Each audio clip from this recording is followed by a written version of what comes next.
Good morning, Card Media. It's RJ back with another video. Let's get to it.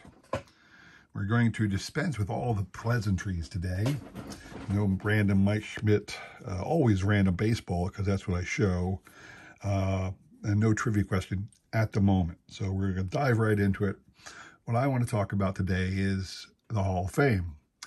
And the Hall of Fame, specifically the Hall of Fame's Veteran Committee candidates for this year. A little history about the Hall of Fame era committee. I'm going to jump to that. The committee for veterans has been different formats over the years, and they're constantly changing it, unfortunately, mostly in response to actions from the committee itself, where players who the baseball world does not believe warrant admission end up getting voted in by the Veterans Committee.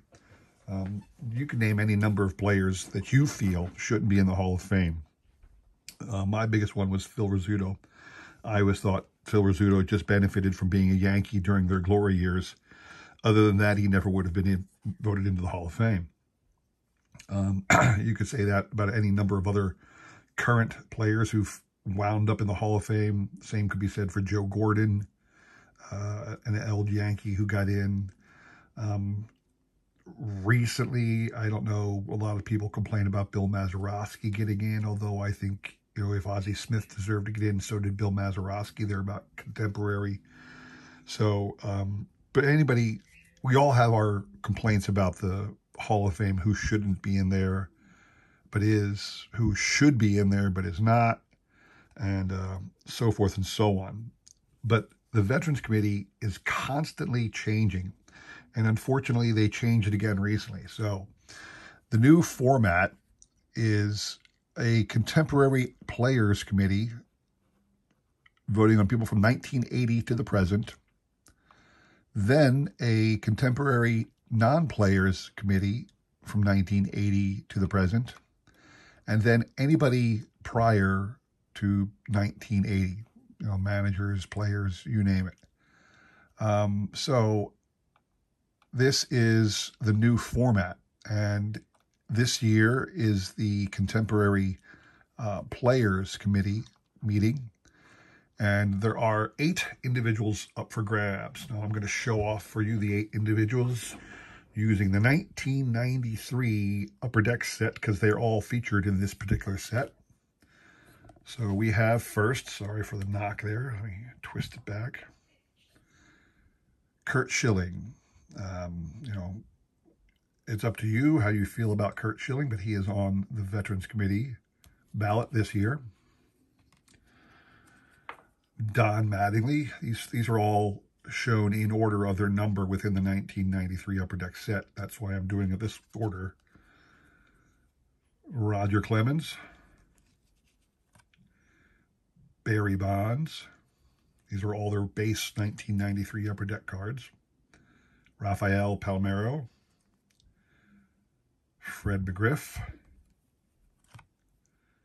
Albert Bell. And really cool Dale Murphy on the Rockies card.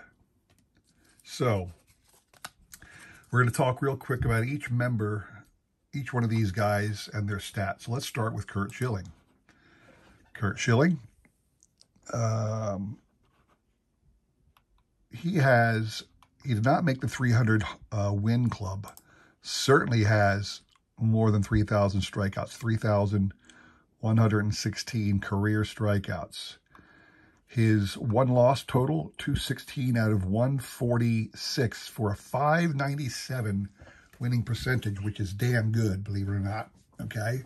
But, of course, Schilling was known mostly for his ability, his uncanny ability to pitch fantastic in the World Series and other postseason play when he got to the postseason. He certainly did so for our Phillies in '93 in Game 5 of the World Series. Shut out the Blue Jays, 2 hits over 9 innings with like 146 pitches that day, back when the pitchers would do that. Certainly was awesome in the 01 World Series with the The Arizona Diamondbacks have been Randy Johnson. And obviously, nothing else need to be said about his performance for Boston during the 2004 World Series when the Boston finally broke their long string of defeat. So, should Schilling be in the Hall of Fame? In his particular case, I don't think there's any doubt. Unfortunately, baseball writers are people, and baseball writers are media people. Therefore, Mr. Schilling, for you're right or wrong, I believe unjustly was not supported because of his political beliefs. We shan't get into them. I'll just say that that is no reason to hold out a highly qualified player from election into the Hall of Fame. Now, in the Eras Committee, will he get in? Doubtful. And I'll say it because he'll need 75%, and the way the Eras Committee is formatted, you will still have enough media snobs who will vote against him. So I don't think he makes it this year. I would like to see him make it. I think he is more than qualified to be in the Hall of Fame. Should be in the Hall of Fame. I don't know what his reaction will be, because if you remember, prior to last year's vote where he came up short, he basically said, I don't care if I get it or not, I don't want to be in your damn Hall of Fame. So I don't know how that reaction will affect him as well. So I don't think Schilling makes it. Next one, let's talk about Donnie Baseball. Why is my computer stuck on me here? All right, Mattingly. Oh, did I just close Mattingly too? I think I did. I think I just closed Mattingly anyway as well.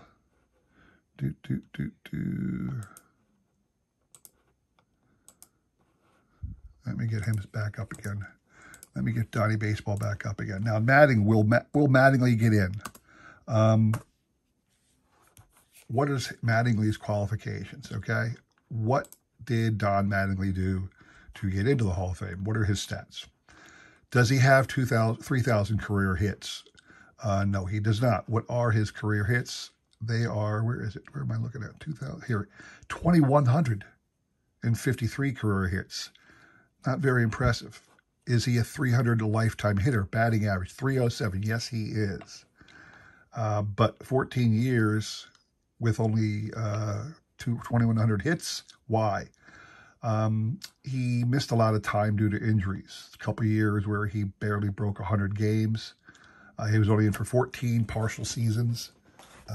Really, I think his biggest stretch was 84 through 93. That's when he was, really, really pumping. So that's a 10-year span where he was at the top of his game and, a stellar star for the baseball world. From 84 through 93, Don Mattingly was Donnie Baseball. Problem is he suffered directly bookended by Yankee World Series appearances. So in 81, the Yankees went to the World Series and lost to the Dodgers. Don Mattingly was not on that team. He was on in 82. And in 1996, the Yankees won the World Series after a long drought. He was not on that team. He retired after the 95 season. So, unfortunately, Donnie Baseball never made postseason play. However, being a Yankee and being a very good Yankee, there's a lot of support for him. Will he make it in this year? We'll put him aside as a maybe for right now, okay? Will Don Mattingly? Maybe. Next one up, and again, this is by order of my set of Upper Deck 1993 cards, Roger Clemens. Now, this is when we get into a couple steroid era players, okay? Now, here's my opinion on steroids, all right? A lot of people look at the steroids as these people deserve never to play again. Well, truth is, if anything like that was available when Babe Ruth played, he'd have done it. How do I know this? Because if you read reports from players back in the late 60s, all through the 70s and into the 80s, there were regular pill popping going on from all players or most players in order to increase their performance. These certainly wasn't steroids at the time. There was various form of stimulants and other kind of drugs taken to enhance performance. It's been done forever. It'll continue to be done forever. Anything these players can do to get an edge on the competition, they'll do. So I don't fault a guy for taking a substance to improve his game. If everybody was doing it, how come not everybody won 300 games? If everybody was doing it, how come not everybody hit 60 home runs a year? They might give you a slight improvement, but you still got to hit the ball. You still got to throw the strike. So I am one who believes that steroids, while I hate to see it, the end result does not work for everybody. You still got to be a damn talented player in order to succeed in this game. And Roger Clemens did that immensely. He is a 300-game winner, 354. Look at his winning percentage, 658. That is immensely impressive. His strikeout totals. What was his strikeout totals here? Here it is. 4,600 career strikeouts. Okay? I mean, the guy was a beast. And to keep him out because of the steroid scandal, which at the time no one talked about, really wasn't a banishable offense. No, I'm not going to hold him out. I think Roger Clemens deserves to be in the Hall of Fame. Will he be? I'm going to say yes. I'm going to say they give him the nod. Next one, Barry Bonds. I don't need to go through Bonds' stats. You all know how incredible Barry Bonds was. And the entire rant I just went on for Roger Clemens holds up for Bonds. Should Bonds be in the Hall of Fame? Yes, he should. Will he be elected by the veteran era players? I think he will. Rafael Palmeiro is next. Rafael, more than Bonds even, deserves to be in the Hall of Fame. He's one of like only 4 players now, I want to say, with 500 home runs and 3,000 hits. You've got your Willie Mays, your Eddie Murray, your Rafael Palmeiro, and I believe, I don't think Pujols made it yet. I don't think he had 3,000 hits. I could be wrong. But I think A-Rod, did A-Rod get 3,000? Maybe A-Rod did, and Miguel Cabrera did. So maybe there's a couple more people who did this, but they should all be in the Hall of Fame. That's a consistent Hall of Fame worthy career. Rafael suffers because he wasn't on any championship teams. He was on some pretty poor teams his entire career. Should he be in the Hall of Fame? He should. Will he get in? You know what? I'm going to send him over here because he suffers from the Frank Robinson syndrome, unfortunately, which is a player so highly valuable that without a doubt, he should be lauded, and he's just an afterthought in the world for some reason. Like Frank Robinson is one of the best players who ever played the game, but he suffers from the anonymity of playing on low market teams. He was on the Reds and the Orioles primarily, that people forget about him. Same with Palmeiro. Next one. All right, Fred McGriff. Fred McGriff was just an all-around great player. And again, like Palmeiro and Frank Robinson before him, just suffered because he played on a bunch of unknown teams, although he wasn't the Braves, but he never won. Fred McGriff, though, I think he will get the support he needs this year, and I'm going to give him the nod and say he makes it. One of the things Fred had going for him was a lot of home runs. I don't think he had a lot of hits. Obviously, what did he have? 2,400 hits in his career. His batting average, what is his batting average? I got to find it. 284, not bad. But his career home runs, 493, just 7 shy of the lauded 500 home run club. So that's one of the reasons he gets overlooked, is he didn't hit that magical 500 mark, but he definitely deserves to be in the Hall of Fame. And I think he will get the nod this year, okay? 1,500 RBIs. It could have been better. Maybe he just wasn't a good run producer. If you look at his RBI stats, maybe that's why people are a little low on him. Anyway, I think he deserves to get in the Hall of Fame this year, and he will. Down to Albert Bell. Albert, don't call me Joey Bell. When Albert came up first off, all his cards said Joey Bell for whatever reason. Then he went by, he started telling everybody to call him Albert, not Joey. Albert, don't call me Joey Bell. Cleveland Indians mostly. Now, Albert Bell, I don't think there's any way he makes the Hall of Fame. I'm sorry. He was a bad dude. He was just a bad guy. He did not have a lengthy career. He had a stunted career, 12 seasons. Certainly, he hit a lot of great home runs, 381 home runs. He was a masher, 1,200 RBIs, what was the batting average, 295. He didn't break 2,000 hits. I don't see it. Albert Bell is not Hall of Fame worthy. If he gets in, oh, good Lord, it's like Phil Rizzuto. But see, the other thing with Albert is he never won either. He was on a bunch of no-name teams. That's another reason I don't think he's going to get any support. He wasn't on the championship team. So, no, Albert Bell does not get in. All right, and lastly, the 10th member of this group, all right, Dale Murphy.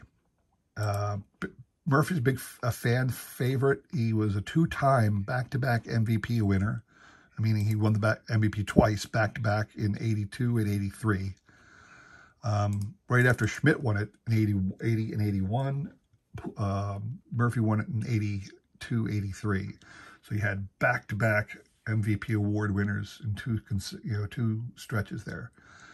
Schmidt and Murph. Well, Murph was an outstanding outfielder, but only for a really short period of time. I mean, really, you forgot about Dale Murphy after the mid-'80s. He was still a decent producer, but, he had 44 home runs there in 87. But after that, never again did he hit 30. He didn't even hit 25 after that. He had this really great span right here of 5 years, 82 through 87, we call it 6 seasons then, where he was a mammoth producer. Murphy was a feared slugger. After that, I'm sorry, but no. Dale Murphy didn't instill fear in anybody after those years. Because look at his batting average. He hit 245 one year, 266 one year, 257. He's a 265 career hitter. Barely got 2,000 hits. Just under 400 home runs. He's a fan favorite, two-time MVP. He's like the Roger Maris to me. Maris had those 2 great years with the Yankees, 2 great MVP seasons, making the M&M boys. That's why they want Maris in. Well, no, Maris should never be in the Hall of Fame. Dale Murphy, sorry, should never be in the Hall of Fame. So I got 3 highly likely votes. I think Roger Clemens will get in. I think Barry Bonds will get in. And I think Fred McGriff should get in. Questionable. Mattingly and Palmeiro. I'm going to switch these out. I'm going to say Mattingly gets in because he's from New York. There's a big pull in the baseball world, the sporting world, for New York players. And I think Mattingly will get the nod over McGriff. So that's my prediction right here as we sit here today. Vote is going to be announced on December the 4th, I heard. So my guess is Clemens, Bonds, Mattingly. I'm going to say maybe McGriff and Palmeiro. That might happen. And I'm going to say the 3 that have no shot are Schilling, Bell, and Murphy. So that is my predictions. We'll see if I'm right. Now, getting back to standard stuff, we were talking about, it didn't do a Mike Schmidt thing, didn't do a random baseball thing, or the random baseball you just saw. So let's talk about the trivia question. So Hall of Fame balloting and whatnot, and MVP. We're in award season. We are in award season right now. So name for me. We're talking MVPs here. Name for me. Very simple question. Everybody will know it, but I'll give it to you. Name for me the individual who has won the MVP award the most times. Email me the correct answer. I'll put my email in the description below, along with a repeat of the question. And the prize, 1 card from each of those individuals we just saw. Curt Schilling, 2000 SP Authentic card. Dale Murphy, 1988 Fleer League Leaders card.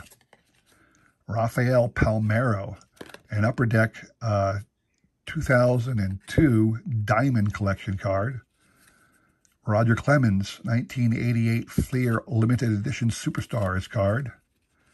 1994 Upper Deck Fred McGriff, the Electric Diamond version.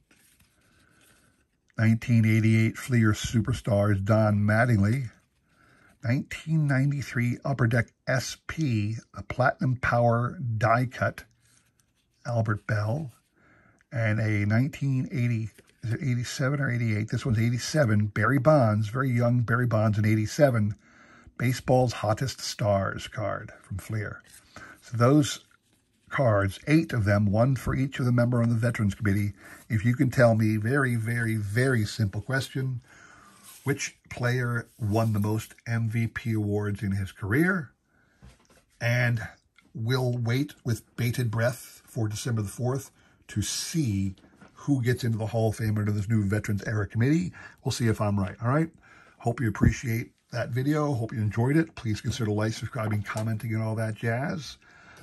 Do try and throw out the questions, and we'll see you again on Wednesday for another round of great trivia and prizes, okay? Thanks for watching. Take care.